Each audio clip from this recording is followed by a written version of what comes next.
Bom, agora no dia 30 de novembro, domingo, os candidatos da Grande Belém fizeram o Enem 2025, uma reaplicação por causa da COP.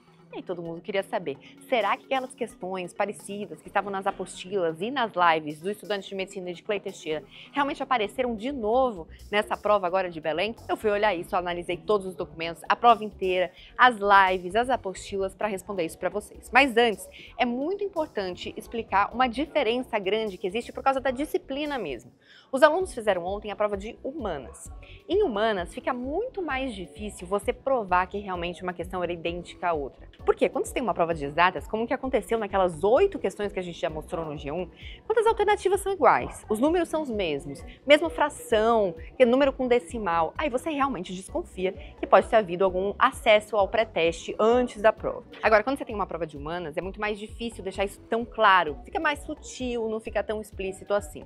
Isso já tinha acontecido na prova de humanas da primeira aplicação, da aplicação principal. Então, por exemplo, uma questão do Parasurf já tinha sido abordada de forma parecida no material do Clay, mas era outro enunciado, alternativas um pouco diferentes, só o mesmo tema em comum mesmo. Agora foi a mesma coisa que aconteceu. Duas perguntas que eu identifiquei traziam alguma semelhança, mas não tão clara quanto aquelas de exatas que a gente já viu. Essa aqui era a primeira, olha, caiu desse jeito aqui no Enem da Grande Belém. Era uma charge, uma criancinha aqui falando com a professora, bem-vindo ao jardim de infância. Nossa, professora, como assim vai demorar 13 anos para você instalar o software de educação na minha cabeça?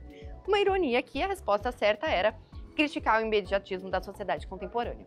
Quando a gente vai ver o material do Ed Clay, nessa apostila aqui, tem uma outra charge, um pouco mais simplificada em português, porque a questão do Enem estava em inglês. Só que a situação é exatamente a mesma. 13 anos para instalar o software de aprendizado, a alternativa correta era a busca por resultados rápidos e imediatos. Então tá aí imediatismo e imediatos. A mesma situação, problema. Mas como vocês viram, são formulações um pouco diferentes. Não fica tão claro quanto era da outra vez quando a gente identificou aquelas 8 de ciências da natureza e de matemática.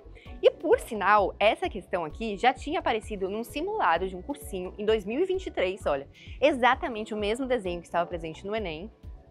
E também no Instagram, em abril desse ano, um Instagram de dicas de inglês, exatamente o mesmo desenho.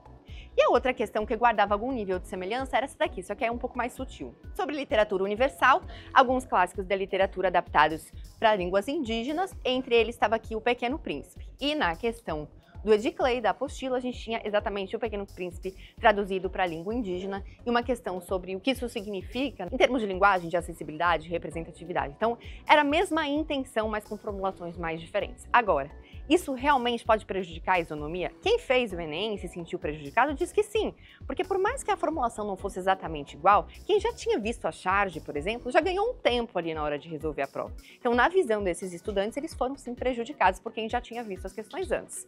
Agora, do ponto de vista do INEP, nem aquelas de exatas que eram quase idênticas foram anuladas, só 3 foram anuladas e meio de imediato, depois o INEP demonstrou que não era essa a atitude que eles gostariam de ter tomado.